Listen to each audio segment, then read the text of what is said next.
Another episode of देखा अनदेखा India. मैं मानसी हूँ आपके साथ ऑन एबीपी लाइव पॉडकास्ट। आज मैं जिस टॉपिक पर कॉन्वर्सेशन करने जा रही हूँ बहुत ही हमारे दिल के करीब है, हम सबको बहुत बचपन से पसंद है। पटाखे, आप उसे आतिशबाजी भी कह सकते हैं, आप उसे फायरवर्क्स कहते हैं, क्रैकर्स कहते हैं। बचपन से हम इस पर निबंध लिखते आ रहे हैं, बहुत बड़े बड़े एसेज। और कहीं ना कहीं आज भी, चाहे क्रिकेट मैचेस में हमारी टीम जब इंडिया जीत जाती है, न्यू ईयर सेलिब्रेशन होता है, अभी दशहरा आने वाला है, दिवाली आएगी, हर खुशी के मौके पर, चाहे शादी हो, कोई भी त्यौहार हो, हम पटाखे जलाने से पीछे बिल्कुल भी नहीं हटते हैं। बट देन आज हम बात करेंगे इसकी हिस्ट्री पर। एक्चुअली ये पटाखे, ये फायरवर्क्स हमारे इंडिया का हिस्सा रहे हैं, लेकिन कब से? क्या हमने ही इस चीज़ को ओरिजिनेट किया है या कहीं बाहर से आए हैं? तमाम लोग इस पर अपनी अपनी राय रखते हैं और उन सारे पॉइंट्स को आज डिस्कस करते हुए हम ये कंक्लूजन भी आपको बताएंगे कि आखिर इंडिया में पटाखे लेकर कौन आया था। इस बारे में बातचीत करने के लिए मेरे साथ में जुड़ने जा रही हैं दिल्ली यूनिवर्सिटी से इतिहास की जानकार, हिस्ट्री की जानकार doctor Manisha Chaudhary. Welcome to ABP live podcast ma'am. Thank you ma'am, सबसे पहले तो मैं आपसे यही जानना चाहूँगी, when I was reading about the history of fireworks, कहीं कुछ लिखा था, कहीं कुछ लिखा था, सो इमिडिएटली मैंने आपको कॉल किया कि प्लीज़ आप आइए इस पॉडकास्ट में और जितने भी ये दिमाग में जो ये मकड़ी के जाले बुन जाते हैं इन सबको आप साफ कीजिए। इससे पहले कि हम बात करें कि इंडिया में कौन लाया, क्या आप ये बता सकते हैं कि जितने भी रिलीजियस स्क्रिप्चर्स हैं, not just one particular religion, जितने भी रिलीजन के रिलीजियस स्क्रिप्चर्स हैं, क्या इसमें कहीं आतिशबाजी, क्रैकर्स या फायरवर्क्स, पटाखे, ऐसे शब्दों का या ऐसे किसी इंसिडेंट का कोई जिक्र है? पहली बात तो जैसे हम हिस्ट्री में कैटेगराइज नहीं करते हैं बहुत Okay. ज़्यादा कि रिलीजियस स्क्रिप्चर कोई चीज़ है। हम ये मानते हैं these are literary works, okay. Because religious work वो है जिसको किसी ने एक दिमाग में एक सहमति रखते हुए एक ही ढाल पे लिख दिया हो। जैसा कि आप कह सकते हैं किसी विधि का या किसी हवन की क्या विधि हो सकती है, तो उसे ज़रूर आप कहेंगे कि भेदी बनाई जाएगी, लगाई जाएगी, लेपा जाएगा, सो that is religious. So that is religious, क्योंकि उसमें एक रिचुअल इन्वॉल्व है पूरे टाइम। बट यहाँ ये लिटरेरी माने जाते हैं because literature is something that keeps evolving. Literature में स्कोप होता है कि वो नई नई चीज़ें अपने आप में ले सकता है, Add on होता समाहित, बिल्कुल समाहित होता रहेगा और वो अपने आप को हर समय के हिसाब से ग्रूम करने की कोशिश करेगा। क्योंकि रेलेवेंट रहना बहुत ज़रूरी है। आप जब रेलेवेंस से बाहर निकल जाते हैं तो then you are no more, you know, and knowledge is not stagnant. Yeah so you can not be something which is, you know, stopping in the time. You want to be constantly moving. Yes. इसी में यदि हम बात करें कि religious scriptures में बात है कि नहीं, तो रिलीजियस स्क्रिप्चर्स जैसे आप कह रही हैं, जैसे मैं जैसे लिटरेचर कह रही हूँ, उसमें इनका कोई जिक्र एज सच नहीं है। नो डाउट सॉल्ट पीटर का जिक्र है, जिसे वो कहते हैं चूरण, अग्नि चूरण। ओके। अग्नि चूरण मतलब जिससे आग पैदा की जा सकती है। बट फायर क्रैकर्स या फायर वर्क्स बनाने के लिए जो फॉर्मुलेशन है वो बहुत फ़र्क है। ओके। और वो मिक्सचर होता है 3 से 4 चीज़ों का, तभी जाके वो ब्लास्ट की स्टेज में पहुंच सकता है। आग लग सकती है लेकिन उससे चिंगारी निकलना और उसमें विस्फोट होना, ये दोनों अलग चीज़ें हैं। सो कोई भी रिलीजियस स्क्रिप्चर ऐसा नहीं है। लेकिन हाँ, बाद के रामायण के जो फॉर्म्स हैं उनमें ज़रूर बताया है कि राम जब सीता से शादी करने जा रहे हैं तो उसमें पीछे, यू नो, पटाखे चल रहे हैं। और पटाखे जो दिखाए गए हैं वो भी मेनली डिस्क्रिप्टिव उसका व्यू जनरेट करने के लिए है। मतलब ये पिक्चराइजेशन में है, लिखा नहीं है। लिखा है, अच्छा, बट लिखा that's only in a Marathi poem, in a poem, in a poem. Yeah so it's nowhere in the, you can say, किसी पुराण में नहीं है, किसी वेद में नहीं है। मतलब जिसे हम ओरिजिनल मानते हैं, जहाँ से ओरिजिनल रामायण हमें मिलती है, वहाँ जिक्र वहाँ नहीं है। है। वाल्मीकि रामायण में किसी पटाखे का कोई जिक्र नहीं है, ये किसी सिर्फ फायरवर्क का जिक्र इसके नहीं। ट्रांसक्रिप्ट में है। ट्रांसक्रिप्ट्स में है, जहाँ आप कहिए डिपिक्शन को इम्प्रोवाइज करने की बात की गई है। और जितनी भी रामायण 16वीं शताब्दी 17वीं शताब्दी के बाद लिखी गई हैं, उन सब में राम और सीता के विवाह का जो खंड है उसको पूरा का पूरा उसी तरीके से दिखाने की कोशिश है। भाई ये बड़ा खुशी का, हर्षोल्लास का माहौल है। और हम देखते हैं जैसे शादियों में लोग पटाखे बहुत खूब जलाते हैं। और इसका सबसे फाइन एग्जाम्पल आप कह सकते हैं कि आदिल शाह का है, जिसने जब अपनी बच्चों की शादी की तो उन्होंने 80,000 के पटाखे जलाए। So in the times of, you know, 16th century and 17th century 80,000 was quite a cost.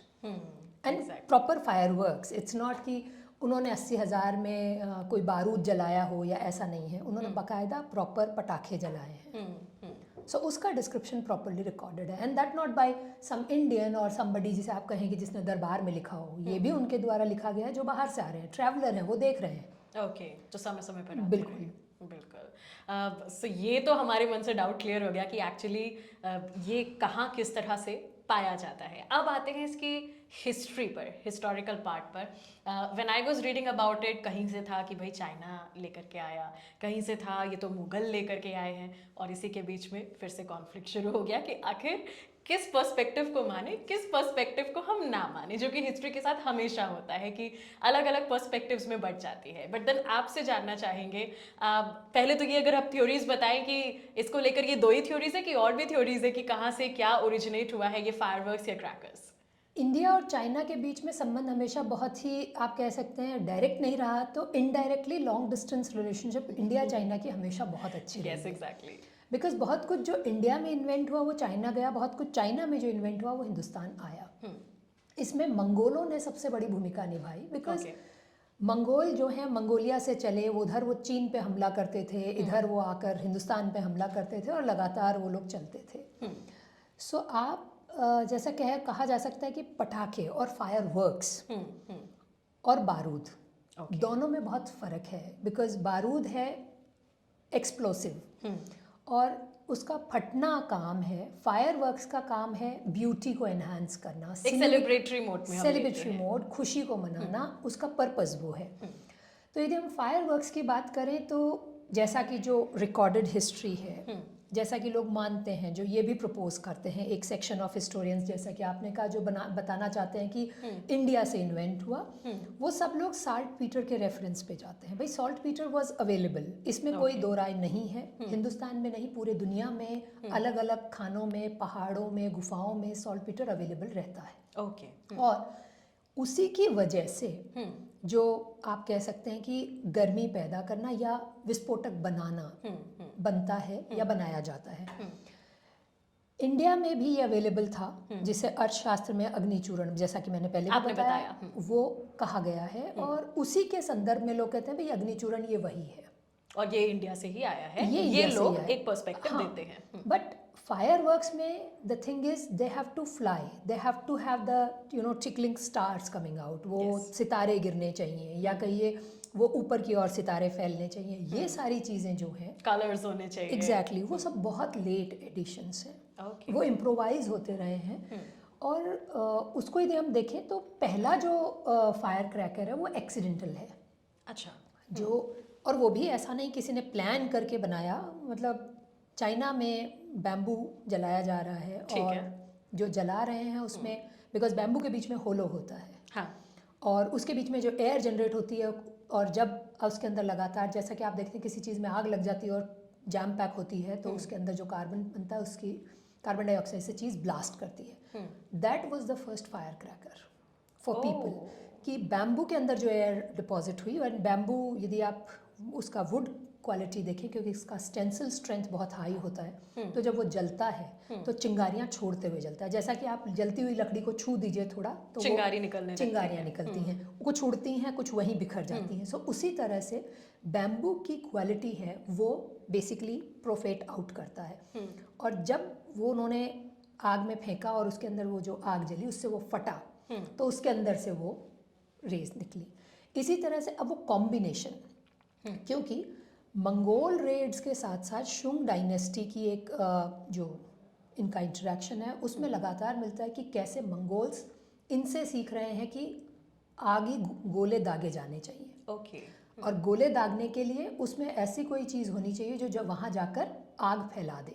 अच्छा, उनका पर्पस लेकिन डिस्ट्रक्शन का था, war. Yes, not here the idea is not कि वो हमें पटाखे जलाने हैं। वहीं पे चाइना में जो सेकेंड डेवलपमेंट है वो ये है, सॉल्ट पीटर, इसके साथ combination of other things, potassium हो गया, चारकोल हो गया, ये जो कॉम्बिनेशन है 70 15 20 कॉम्बिनेशन, इसके लिए बैम्बू में उन्होंने करना शुरू किया कि होलो बैम्बू में दोनों तरफ से फिल करके, नीचे से ऊपर से उसको ब्लॉक करके, I can visualize that easily. So you know, bamboo with a hollow thing, and then you block it from the bottom and you fill it up, and then you lock it from the top, दोनों को बंद करके आप उसमें सामने आग लगा के उसे छोड़ देंगे, तो नेचुरली उसके अंदर जो रिलीज हो रही है उसकी वजह से वो कार्बन जो बन रहा है वो बर्स्ट करेगा।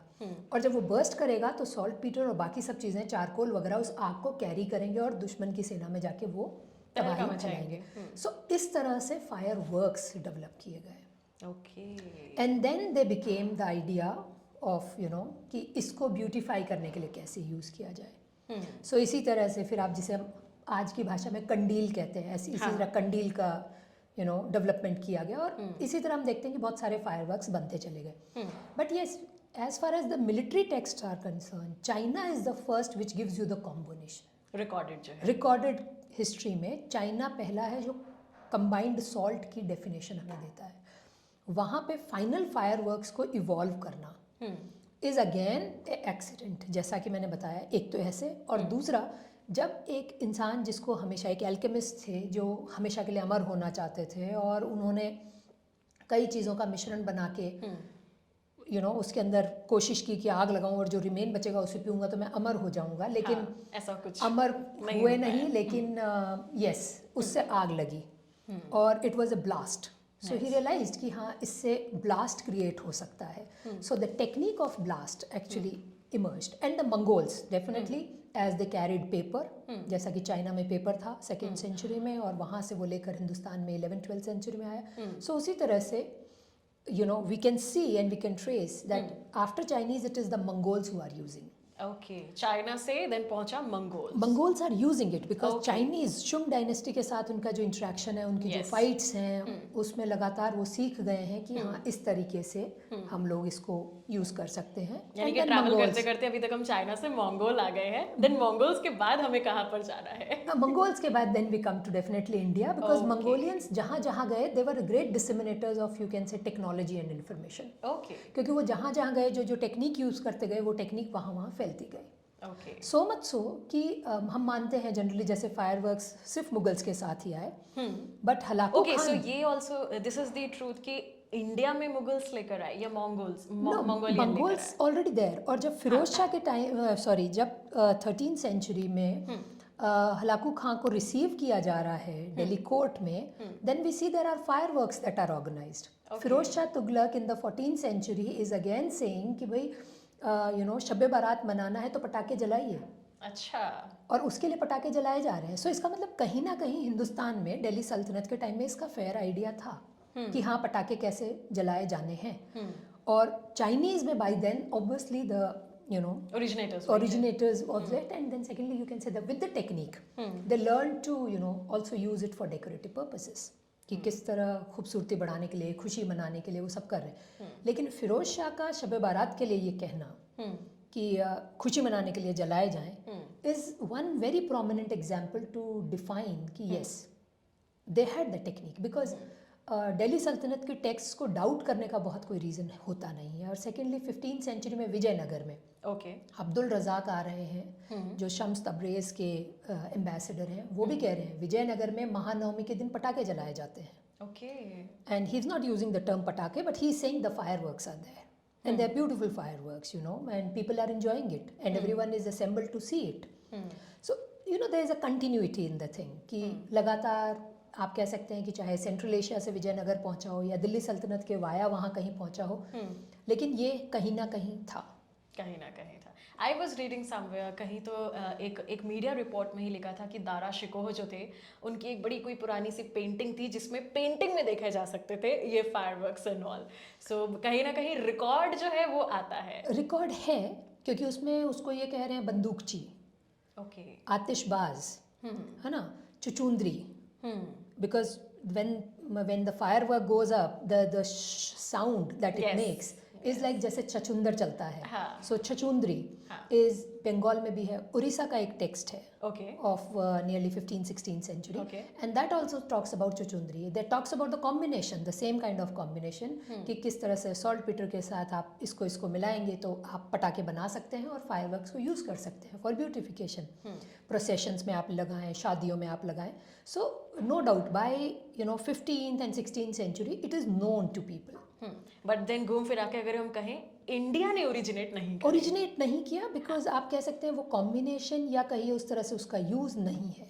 हाँ, colourful fires are known in India, colourful fires, but not the ones which are exploding. Colourful fires कि कोई आग है उसको पर्पल कैसे बनाना है, सो आप उसके ऊपर लगातार कुछ you keep on putting something so it will keep on burning, instead of yellow it will go purple. Okay, so उस तरह का लगातार आपको रेफरेंसेस है। सो हमारे व्यूअर्स को फायर क्रैकर्स के बारे में आई गेस, क्योंकि हिस्ट्री एक ऐसी चीज़ है जिसे एक कम समय के पॉडकास्ट में कवर करना बड़ा मुश्किल होता है, बट देन आपसे यही जानना चाहूँगी आखिर में कि अगर आपको लगता है कि फायर क्रैकर्स को लेकर कोई हिस्टोरिकल टेक्स्ट या कोई भी इंसिडेंट जो हमने अभी डिस्कस नहीं किया और लोगों के लिए जानना ज़रूरी है, वो आप बिल्कुल बता सकते हैं। आई थिंक ये जानना ज़रूरी है, जैसा कि माना जाता है दिल्ली सल्तनत के बाद कहाँ तक डिसिमिनेट हुआ, क्योंकि दिल्ली सल्तनत का पतन हुआ, लेकिन हमारे पास 16th सेंचुरी में गुजरात का रेफरेंस है जहाँ पे एक शादी है और उसमें बहुत सारे पटाखे जला गए हैं और लगातार रेफरेंस आते हैं कि गुजरात में बहुत सप्लाई है पटाखों की। अच्छा, so we know that 16th century Gujarat जो है वो ट्रेड के पर्पज से बहुत अमीर जगह है, लोग अफोर्ड कर सकते हैं। जैसा कि मैंने कहा बीजापुर में भी है ना, so that is also 16th century, और 16th सेंचुरी में वहाँ 80,000 के पटाखे जलाए गए हैं। मुगल्स की पेंटिंग्स में हमें देखने को मिलता है, एंड अकबर के रेफरेंसेस जो आईने अकबरी वगैरह से हैं वो लगातार कहते हैं कि अकबर दिवाली मनाता है। अच्छा, और जब वो दिवाली मनाता है तो वो आतिशबाजी के लिए बाकायदा स्पेशल ऑर्गेनाइजेशन के लिए कहता है कि आतिशबाजी की जाए, और ये रिकॉर्डेड है, ये रिकॉर्डेड है सब। पेंटिंग्स उसका एक मेजर सोर्स है कि कैसी आतिशबाजी होती थी, जैसा कि अभी तक हम मान रहे हैं कि शायद उसको सिर्फ विस्फोटक के रूप में इस्तेमाल किया जाता था, क्योंकि बाबर जब आए हैं तो वो कैनन्स लेकर आए, ये हम मानते हैं, क्योंकि तोप उनके साथ आई, बाकी चीज़ें उनके साथ आई, लेकिन विस्फोटक को फेंकने की टेक्निक भी, क्योंकि वो अपने साथ जो जिसे हम लगांग कहते हैं वो भी साथ लाए हैं कि कैसे एक जगह से दूसरी डिस्टेंस में सामान फेंका जा सकता है। सो technique of throwing heavy things into a distance is also his thing, because वो टर्किश, हाँ, लेकिन टर्किश में इसको बारूद कहा जाता है और तमंचा कहा जाता है। तमंचा, ओके, राइट, जिसको हम बंदूक मानते हैं। तमंचा is like which gives you a voice, खचा, right. So that is what something we must distinguish, कि फायर वर्क्स को केवल ब्यूटिफिकेशन और खूबसूरती के लिए माना जाए, ना कि उसके लिए। एज आई सेड गुजरात, उसी तरह महाराष्ट्र में आप देखिए जो पेशवाची बखर है, दैट एक्सप्लेन्स अस कि कोटा में 4 दिन के लिए दिवाली मनाई जाती है। और वहाँ एक लंका दहन होता है जिसमें हनुमान की पूंछ में कुछ ऐसा लगाया जाता है कि उससे लंका जलाता है वो, जिस तरह ओरिजिनल स्क्रिप्चर्स में लिखा है कि Exactly. उनकी पूंछ में आग लगा दी गई थी। हाँ, सो वो जब जलाते हैं तो उसमें से पटाखे निकलते हैं, और कोटा के राजा ये लोगों के लिए करते हैं और पब्लिक के लिए ऑर्गेनाइज किया जाता है। वहाँ इसको सुनने के बाद में पेशवा माजी सिंधिया को कहते हैं कि ऐसा कुछ पुणे में ऑर्गेनाइज करो। इसका मतलब अभी तक पुणे में पटाखे नहीं थे। दैट इज 18th सेंचुरी, यानी 18वीं शताब्दी में वहाँ पे पटाखे पहली बार गए, और उसके बाद से वहाँ पे भी कंसिस्टेंट यूज है पटाखों का। जबकि विजयनगर में था, which was an empire, Delhi सल्तनत में हो रहा है, मुगल्स यूज कर रहे हैं, और पेशवाज 18th सेंचुरी में उसको यूज कर रहे हैं, एंड इट्स देयर बखर which kindly gives you proper record of it. एक मज़ेदार चीज़ ये भी है जो बार बार लाई जाती है कि किसने बैन किए, कैसे बैन किए, और बैन करने के पीछे क्या कारण रहा। ये भी इंटरेस्टिंग है जानना, क्या किसी ने पटाखे बैन भी किए? सो पटाखे आज की नहीं है, सबका अपना अपना एक समय है। तो देयर इज अ फरमान ऑफ मुगल्स, औरंगजेब के समय का है, और उसमें उन्होंने कहा है कि आतिशबाजी, किसी भी प्रकार की आतिशबाजी बंद की जाए। अच्छा, औरंगजेब काफ़ी चीज़ें बंद कर दी, उन्होंने अपने समय में म्यूजिक भी बंद किया है, म्यूजिक पे भी बैन लगाया है। That's what I am saying कि बहुत सारी चीज़ें ऐसी हैं, तो वी नीड टू अंडरस्टैंड कि क्या वाकई जो खुद म्यूज़िक लवर था, जो खुद वीणा बजाता था, जिसका खुद का इतना इंक्लिनेशन था म्यूज़िक में, why would he do this, right. And similarly आप उसके बाद ये भी देखने की कोशिश करें हम कि भाई इस्लाम में पटाखे तो बैन नहीं थे, and Islam did not prohibit using this, पर उन्होंने क्यों बैन किए। और इंटरेस्टिंग है, जैसे लोग दिवाली के आसपास ये काफ़ी आता है, जैसा कि आपने शुरू में ही कहा कि पटाखे बैन किए जाते हैं क्योंकि लोग नहीं चाहते कि कोई एक पर्टिकुलर सेक्शन दिवाली मनाए, और ये लेकिन औरंगज़ेब का फरमान अप्रैल का है, और अप्रैल में दिवाली कभी नहीं आती है, yes, which is a very important thing to think कि उसने मिड अप्रैल में कहाँ जाके उनको जरूरत, 16 अप्रैल के लगभग का उनका फरमान डेटेड है, क्यों बैन करेंगे? So there must be other reasons which he says कि किसी भी टाइप की आतिशबाजी जो है पूरे लोगों में घोषणा करवाई जाए कि कोई नहीं चलाएगा, ना खुशी मनाने के लिए ना कुछ और करने के लिए आतिशबाजी नहीं होगी। ओके, एंड क्या कोई रीजन कभी निकल कर आया सामने? कभी उन्होंने कोट नहीं किया है उसमें, हाँ. लेकिन the Farman only gives this detail, क्योंकि वहीं मोहम्मद शाह रंगीला के समय में तो इमेंसली दिवाली में बेकायदा उन्होंने तो एक मीर आतिशबाजी रख दिया था। ओह, मतलब he was so much fond of this कि मुझे एक मीर आतिशबाजी अलग से डेडिकेटेड चाहिए इस काम के लिए सिर्फ, and that Mir was his job was only to arrange the fireworks and their demonstrations. और सिमिलरली मुगल्स में वो कंटिन्यू होता रहा है। हाँ. और उनके जितने भी डिस्क्रिप्शंस हैं they are using it for Diwali, Shab Barat, शादियाँ, for every occasion. For every occasion. जबकि इनिशियल यूज़ जो है जो विजयनगर में भी मिलता है, आपके और भी कई रिकॉर्ड्स में, कि हाथी जब दो आपस में द्वंद्व में आ जाते हैं, ओके, तब पटाखे का इस्तेमाल किया जाता है ताकि वो अलग हो जाएं, ताकि वो डिस्ट्रैक्ट हो और डिस्ट्रैक्ट हो और भाग जाएं, क्योंकि हाथी जनरली आवाज़ से बहुत डरता है। हाँ.